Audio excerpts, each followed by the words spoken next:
Well, I want to know how that conversation went in faculty meeting that let's do a series on imperfect minister, imperfect son, imperfect friend, imperfect whatever. Who could we get to do the imperfect minister? Oh, I know a guy in Phoenix, Arizona, perfect, and it's actually true, but I would change the title. I'm not an imperfect minister, I'm a mess. And I'm going to spend the next few minutes proving to you what a mess I am. So I've thought about this. I'm actually in really good company.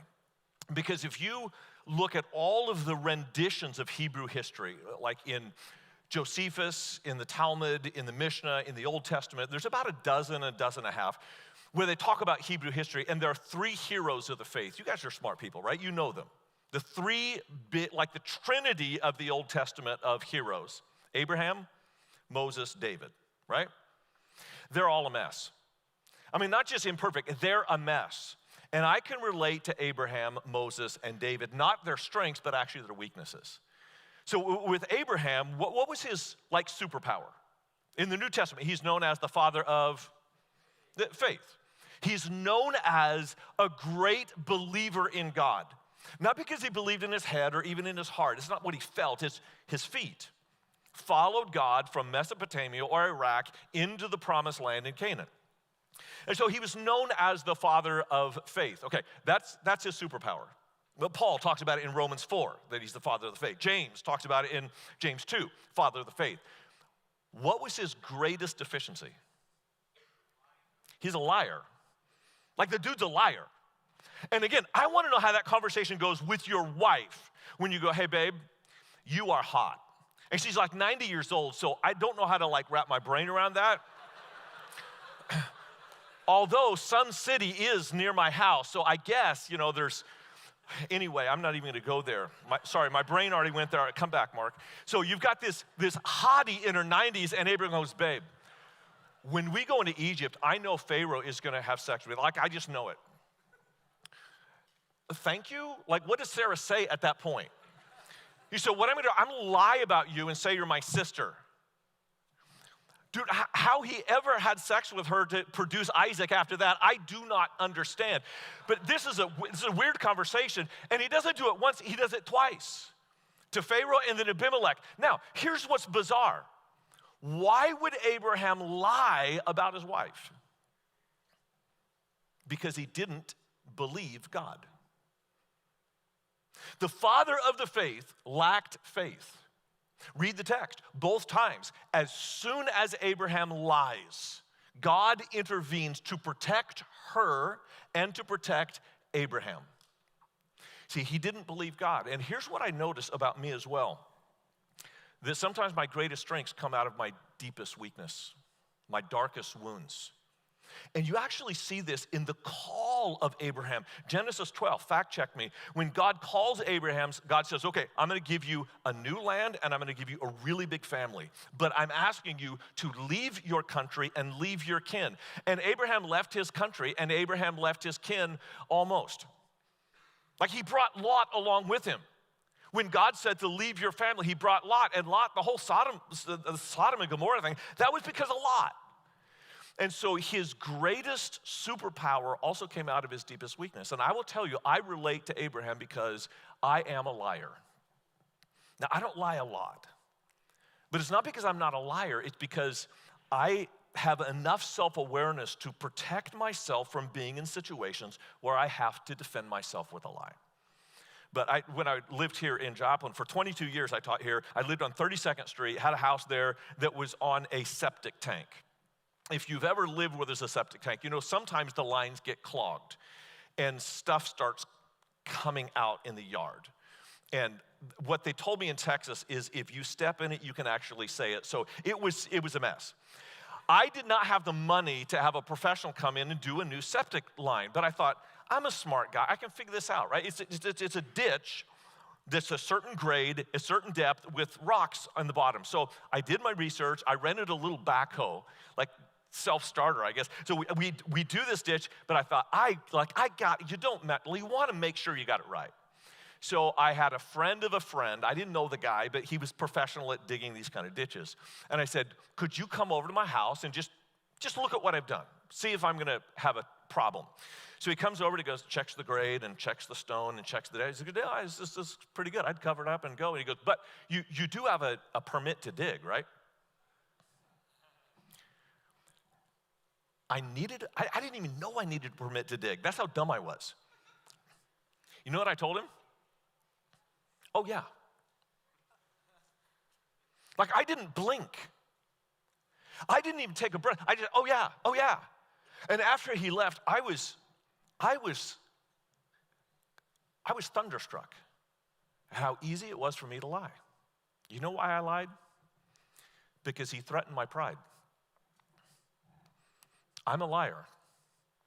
And the fact that I don't lie a lot has nothing to do with the nature of my heart. It has to do with my ability to control my environment enough so that I don't have to lie frequently. That's the truth about me. And then I go to Moses. What was Moses' superpower? And not that it wasn't the staff, that was all God. It wasn't the 10 plagues, that was all God. What was Moses, anybody remember? He was the most blank man on the earth. Humble. That's saying a lot, man. For you to have a reputation of being most humble. What was his Achilles heel? Biggest problem of Moses. I'll give you a clue.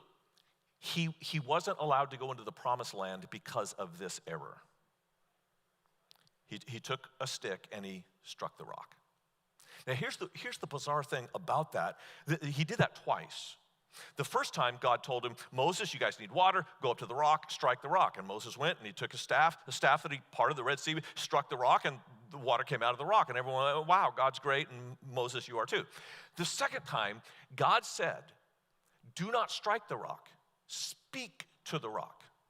What does Moses do? He goes and strikes the rock. Not once, twice. And I want to read to you what God actually said to Moses after he struck the rock. This is Numbers 20, verse 12. But the Lord said to Moses and Aaron, because you did not trust in me enough to honor me. Now, I'm no John Carer, but I do know a little bit of Hebrew. And what John will tell you, I think about this verse, is the word trust is emeneth. And that emeneth word is to show fidelity or loyalty to. It's not about what you think in your head. It's not even what you feel in your heart. It's your behavioral honoring of God.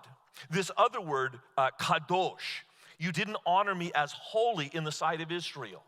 If I'm reading that correctly, the problem of Moses it wasn't an anger issue that he hit the rock because he was mad. It was an issue of God wanted to be center stage.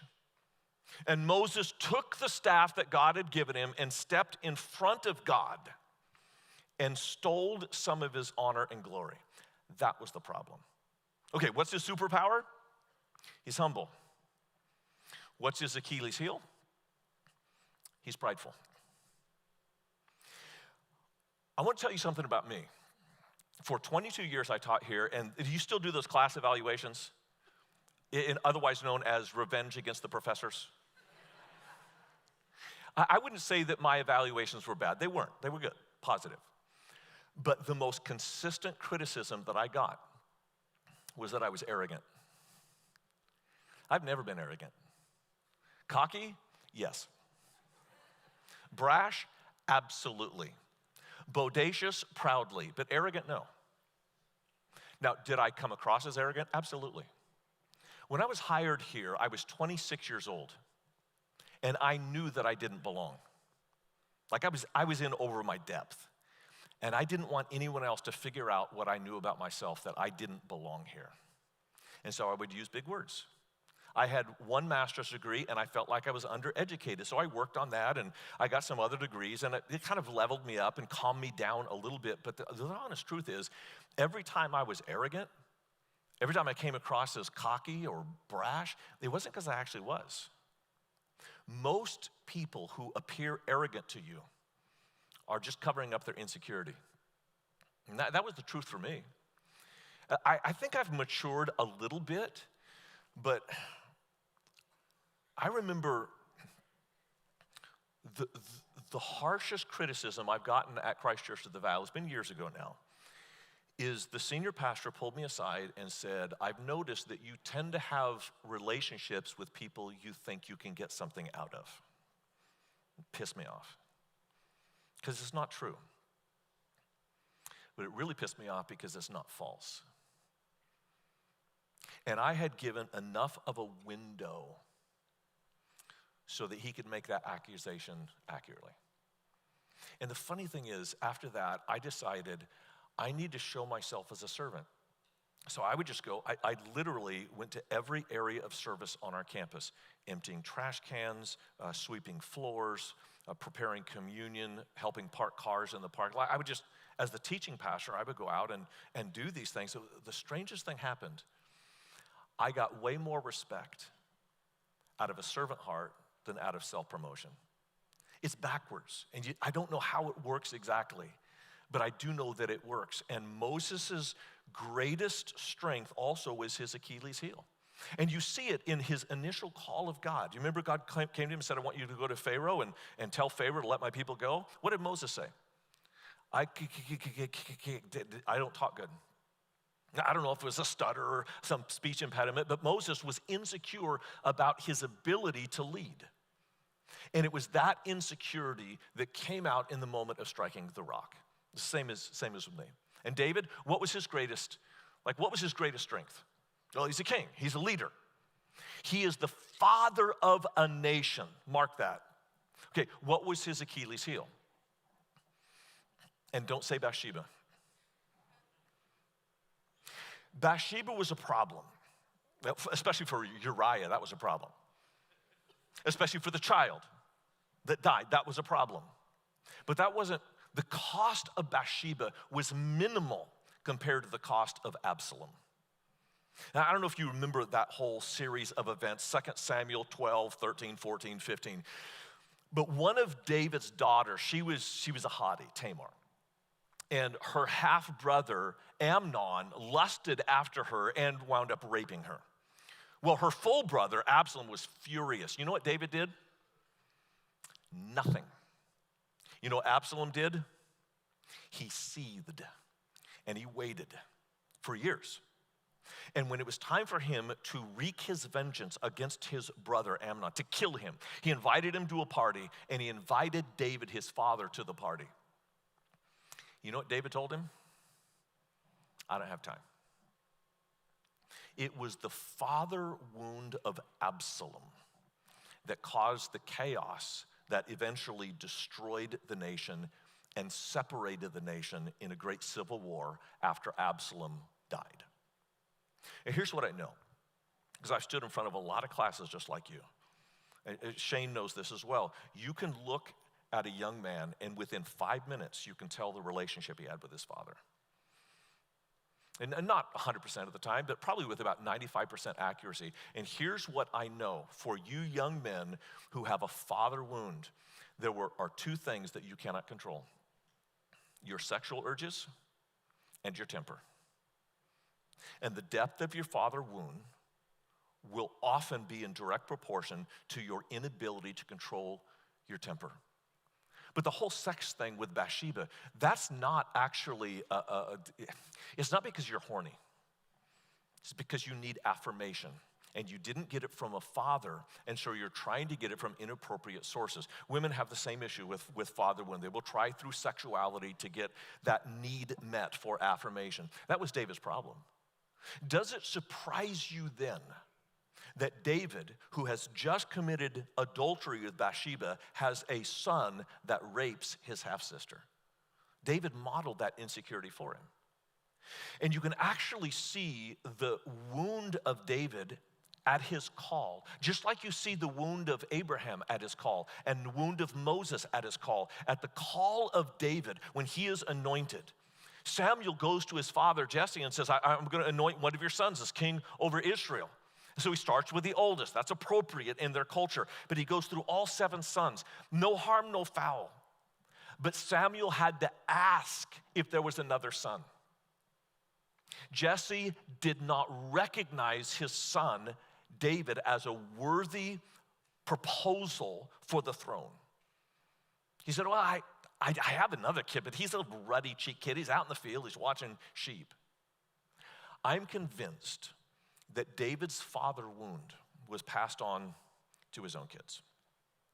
And you see it in their inability to control their sexuality and their inability to control their temper. Now, honestly, I've never committed adultery with my body. With my mind, that's none of your business. But I will tell you one story. I was with Chris DeWelt, which that's a problem because, like, Chris is, I know he's not Jesus. Like, I know he can't walk on water. But sometimes I wonder if he can turn water into wine. You know what I'm saying? Me, I turn wine into water, and it's not nearly as impressive. So Chris DeWelt and I are at this little Thai restaurant on 7th Street, and the server comes, and she's a young female, and I'm talking to her. I'm being very friendly, too friendly apparently. And after she left, I didn't even know this about myself. I was flirting with her. And when she left, and if you've ever been like confronted by Chris DeWelt, you feel it deeply, because again, he's not Jesus, but he knows him personally. Like, he has him on speed dial or something. Chris said when she left, I thought you were going to ask her for her phone number next. I had to think about that for a while. Like, what is wrong with me? And I'm going to tell you what's wrong with me. When I stood up in 1984 and gave my vows to my wife, forsaking all others, I meant it. But in my immaturity, I only knew how to mean it with physical touch. Not with words, not with emotions. And what I was doing was preparing for a day, in case my wife died, I would have other options available. Now, you women probably hate me right now. That's okay, you can. And guys, you're probably going, no, I get it. And it was because of my own father wound. And I don't want to go into the details because I don't want to trash my dad. He's a good man. And to be honest, he did better with me than his dad did with him. But because of his own woundedness and brokenness, he is emotionally incapable of giving me the affirmation that I needed. So for most of my adult life, I didn't feel like a man. In fact, it was a dumb story. When I guess I was 6th grade, a teacher told me that I have broad shoulders. So in almost every picture, I will stand at an angle to highlight my shoulders. Another teacher told me that I had skinny arms. And so until I was probably 30, I only wore long sleeves. I grew up in Sacramento. It gets hot. I was so embarrassed by my arms because I didn't feel like a man. And there's some wins I got along the way, and I am totally comfortable in my manhood now. But it took decades for me to get past the father wound so that I can really love my wife in the way that she deserves. Is this making sense to you? So here's what I've noticed.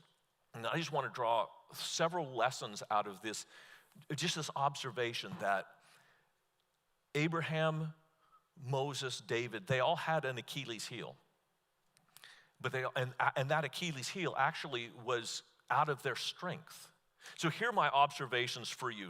Three things that I would say from this series of lessons. Number one, that often your greatest strength in ministry comes out of your deepest pain. And for whatever abuse that you've experienced or trauma that you've experienced, perhaps COVID has really affected you negatively with your mental health. Out of that weakness can come your greatest strength, but it's also still your greatest weakness. You cannot have a ministry skill that doesn't bring an equivalent ministry danger. And here would be my counsel to you as an older brother in the Lord, realistically, a grandfather of your faith. Realistically, I've seen students decade after decade try to address their Achilles heel and ignore their Achilles heart. We go to our accountability guys and we go, oh, I looked at pornography again. Okay, that's your Achilles heel. That's the temptation that you're struggling with. Or I have this eating disorder and I'm doing that again. Or I have this anxiety and I'm being pinned up again. You're only dealing with your Achilles heel. You need to deal with your Achilles heart. What is the identity that is driving you to that weakness. Because you can deal with the weakness all day long, but until you get to the heart of the issue, who you believe you are, you will never be able to get away from the behavior that is plaguing you. David's issue with Bathsheba was really a father wound. Deal with the source, not the Achilles heel. Here's the second thing that I would say, and I learned this actually with Chris DeWelt, is confession of sin is helpful. It really is. Like if you confess your sin to one another, there's great healing in that. But it's only recovering. If you want to build strength, you have to confess your sin before you commit the sin, not after you commit the sin. And you can get forgiveness after you confess the sin. But if you really want to eliminate the Achilles heart, not the Achilles heel, confession of the sin has to take place beforehand to say, here's honestly who I am. I wasn't good at that when I was a professor at Ozark. Maybe because I wasn't mature enough yet.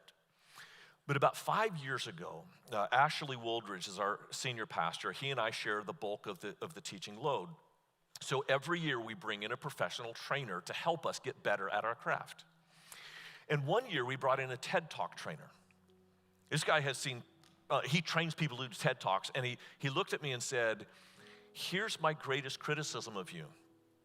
You are so good, you are so smooth that you're not relatable. He actually teaches TED Talk speakers to make a mistake on purpose just so they are vulnerable. And he said to me, if you would tell stories where you're not the hero, but actually you're confessing your weakness, like, oh, look what I'm doing right now. I wasn't able to do that 10 years ago because I was still wrestling with my identity. But I learned something, and I think this is a universal truth. It may not be, but I've never seen it not be true. That when you criticize yourself on a stage, people will praise you behind your back. When you praise yourself on stage, people will criticize you behind your back. Don't be afraid to let people know who you are. Now, obviously, there's some boundaries and appropriateness that you got to be aware of that. But if it's your pride keeping you from being honest about who you really are, I will tell you, our church, and I do hope you stop by the booth and come by and think about a residency at our church. It's an incredible place. We're a place for sinners. We're a place where you can be real about your pain and your past. Because if you're not real, if you're not open, if you're not transparent about it, there's no healing from it. The third lesson that I draw from this is that weakness is a strength. That's what I'm talking about right now. When you can stand on stage and say, hey, this is who I really am.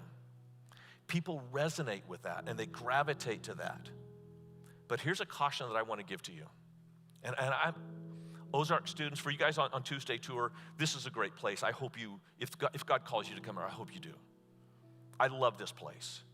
And I remember as an 18-year-old kid, senior in high school, I drove from Sacramento, California out here just for a week tour. I got to the base of the hill. It was about 11 o'clock at night. It's pitch dark. When the wheels hit the pavement going up the hill, the Holy Spirit spoke to me, and just this flush, like a wave came over me that said, you're home. I thought that meant this is where I would be for the 5 years of my degree.